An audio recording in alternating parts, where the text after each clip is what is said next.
Elsie, a gentle, brown-eyed cow, grazed peacefully, her cud chewing rhythmically. Her mistress, Martha, sat on a nearby stool, a weathered book in her lap, a faint smile gracing her lips as she read. Elsie, accustomed to Martha's routine, knew this was their quiet time, a moment of shared peace before the day's chores began. But something wasn't right. Martha's usual gentle humming had stopped. Elsie, with a cow's instinct for recognizing the subtle shifts in her environment, felt an unease settle in her belly. She lifted her head, her large, dark eyes scanning the field, her ears twitching in an attempt to pinpoint the change. Then she saw it. Martha lay motionless on the ground, her book fallen open beside her. Elsie let out a low, guttural moo, a sound that conveyed more than just hunger or loneliness. It was a sound of alarm, a cry for help. The sound was foreign to the tranquil morning. It pierced the quiet, echoing across the field. Elsie nudged Martha's limp hand with her nose, her moo growing louder, more frantic.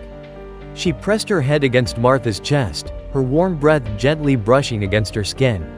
Martha didn't stir. Panic swelled in Elsie's chest. She began to moo, a continuous, mournful sound that resonated through the misty air. It was a sound of desperation, a sound that called out for help. The sound caught the attention of a passing jogger, a young man named David.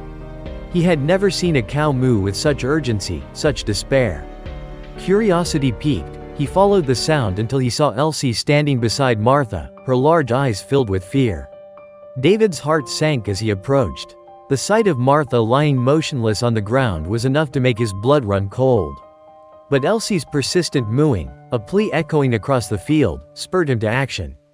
He cautiously approached Martha, his heart pounding in his chest. He felt for a pulse.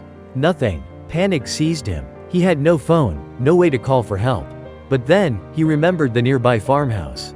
With a surge of hope, he ran, Elsie following close behind, her low moos urging him on. Reaching the farmhouse, David pounded on the door, his breath coming in ragged gasps. He explained the situation, his voice shaking. The farmer, a sturdy, gray-haired man named Thomas, immediately understood. He rushed to his truck, Elsie close at his heels, her moos now echoing with a sense of urgency. Together, they rushed back to Martha, Thomas carrying a first aid kit. He checked for a pulse again, this time finding a faint, almost imperceptible rhythm. Martha was alive, but barely. They loaded her onto the truck bed, Elsie watching anxiously. As they drove towards the hospital, Elsie walked alongside the truck, her moos growing quieter, replaced by a series of low, reassuring moos, as if comforting her mistress. The hospital was a flurry of activity. Doctors rushed in, their faces etched with concern.